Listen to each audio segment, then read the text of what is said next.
A Constituição Federal de 1988, em relação à saúde, protege a sociedade nos seguintes termos: a saúde é direito de todos e dever do Estado, garantido mediante políticas sociais e econômicas que visem a redução do risco de doença e outros agravos e ao acesso universal e igualitário às ações e serviços para sua promoção, proteção e recuperação.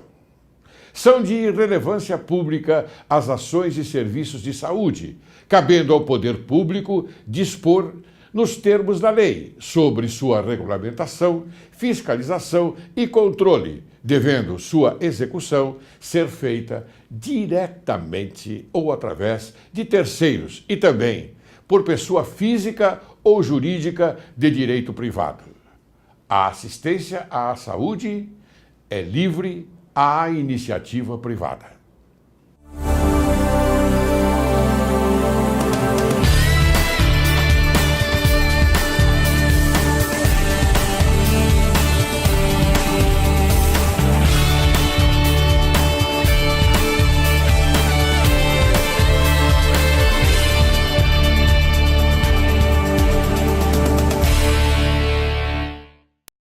Estimado telespectador, hoje, Direito e Justiça em Foco conversa com você apresentando um tema totalmente diferente: saúde masculina. E quem vai falar sobre esse tema é o Dr. Sérgio Bisogni, graduado pela Faculdade de Medicina de Jundiaí, título de especialista em urologia pela Sociedade Brasileira de Urologia e Ministério da Educação e Cultura, doutor em ciência pelo Serviço de Urologia da Escola Paulista de Medicina da Unifesp, coordenador do Serviço de Urologia e da Residência Médica em Urologia do Hospital Municipal Mário Gatti, Campinas, professor associado de Investigação Científica e Ética Médica da Faculdade de Medicina São Leopoldo Mandic, Campinas, na qual também é membro do núcleo docente, estruturante e coordenador do Departamento de Cirurgia. Este é o pequeno currículo que nós estamos transmitindo para você, porque extraímos do grande currículo que ele apresenta. Como vai, doutor Sérgio? Tudo bem? Prazer enorme estar com você, com os telespectadores aqui hoje, e podemos esclarecer sobre esse assunto que for possível e interessante. Esperamos poder agradar a todos. Não, eu tenho certeza absoluta que há um interesse muito grande nesta informação, porque essa informação nós não temos a todo momento. Não é? E você trouxe aqui, doutor, para você poder falar à vontade sobre esse tema. Vamos lá. E eu vou começar com a seguinte pergunta: a saúde pública é direito de todos e dever do Estado? É uma garantia obrigatória do Estado? A saúde pública é uma garantia obrigatória do Estado e no Brasil tentamos, através do SUS, que tem um belíssimo programa, nem sempre alcançado essa plenitude em sua prática, mas temos que investir para que ele atinja o maior número de pessoas possível e para que a Constituição seja garantida. E lutamos para que todos tenham acesso à saúde de maneira total. Você disse que é um belíssimo programa, muito bem. Agora, gostaria de saber se ele é eficiente. Ele é eficiente na medida que a amplitude... O Brasil é um país absurdamente, em 200 milhões de habitantes. Então, você abarcar isso daí de um país totalmente heterogêneo, então você tem polos de especialidade, polos bastante intensos de medicina de ponta e locais totalmente precários. Sim. Então, eu acho que a gestão do SUS é que precisa ser aprimorada e os governos assumirem que precisam investir nesse sistema de saúde. Mas eu acho que um programa como teoria é um belíssimo programa. Muito bem, ótimo. Isso o telespectador tem que saber, não é? Através dessa informação preciosa. Vou seguir agora adiante e perguntar a você se o serviço público de saúde abrange e integra atendimento com prioridade ao povo em geral. A ideia é que isso aconteça, que mais uma vez estou falando, em centros grandes você tem, falando popular, desculpando, 8 e 80. Você tem desde a medicina de ponta até a coisa básica que não acontece. Claro. Mas eu acho que a obrigação de todo mundo que lida com a medicina é forçar os governos atingir a plenitude do povo, porque todos têm direito à saúde, independente do seu grau de escolaridade, socioeconômico, etc.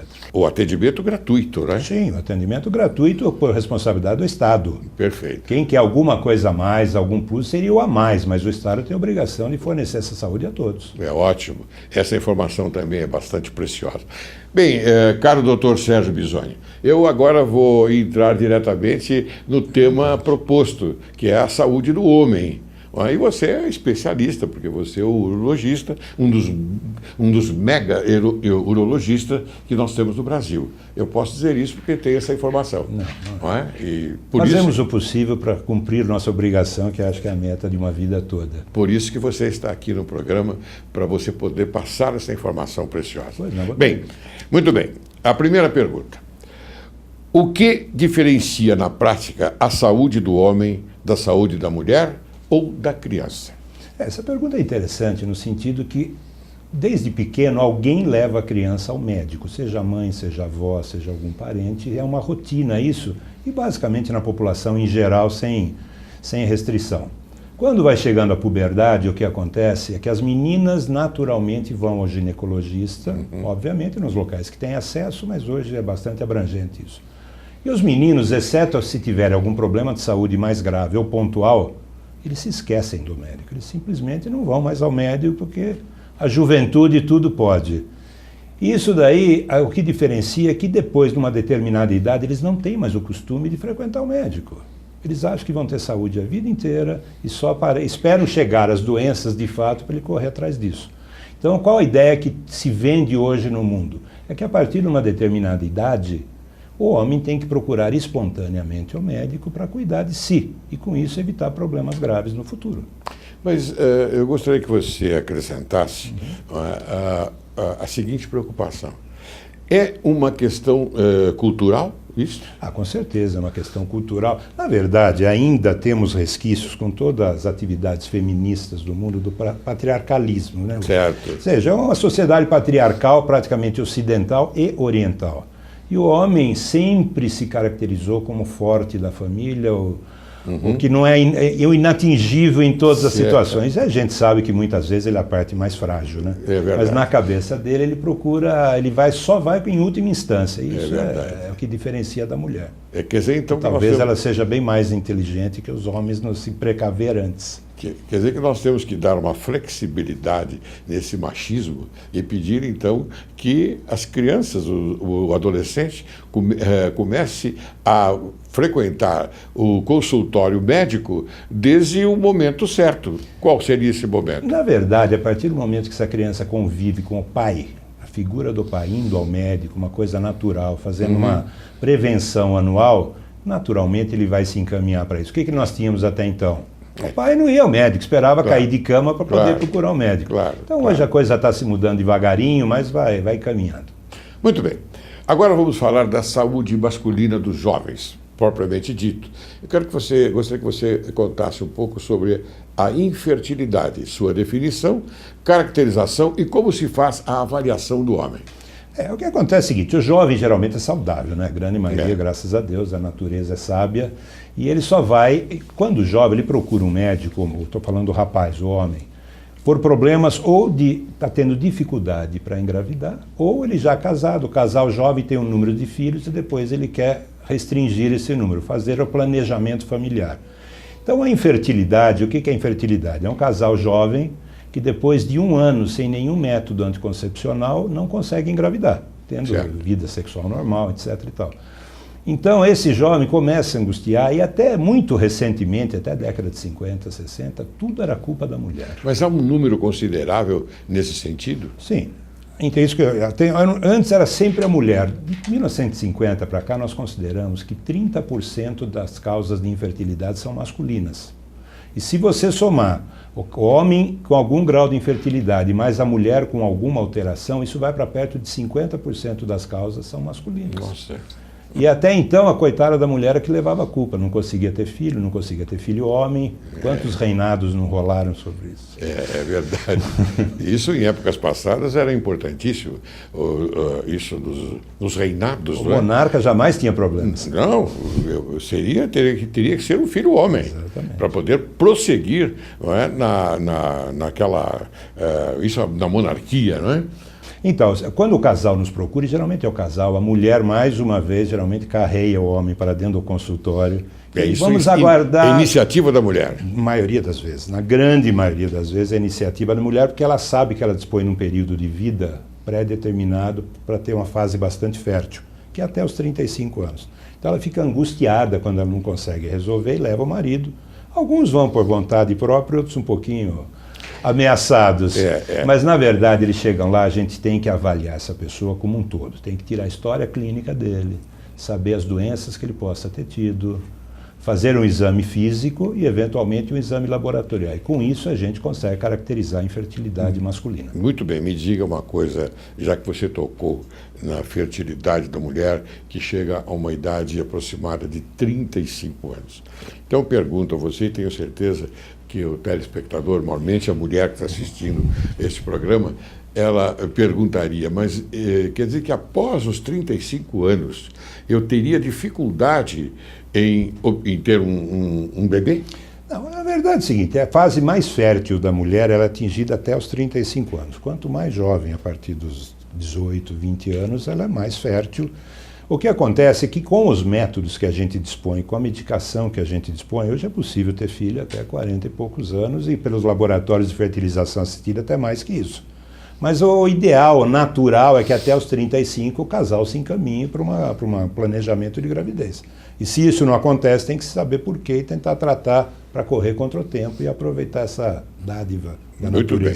Você falou em tratar, doutor Sérgio, então me dá o ensejo de perguntar qual é o efeito, como é feito este tratamento.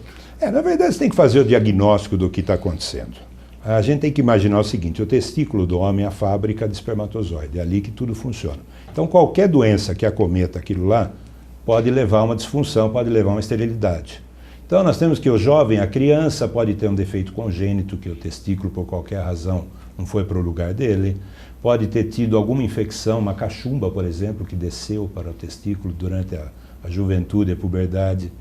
Traumas, motos, bicicletas, skates, tantos jogos, brigas. Você pode ter alguma infecção, doença sexualmente transmissível que atrofia o testículo. Então, toda doença que afeta o testículo pode levar à esterilidade. Você tem que saber o que está acontecendo para ver se é passível de tratamento ou não. E esse tratamento, então, ele tem um determinado tempo? Ou seja...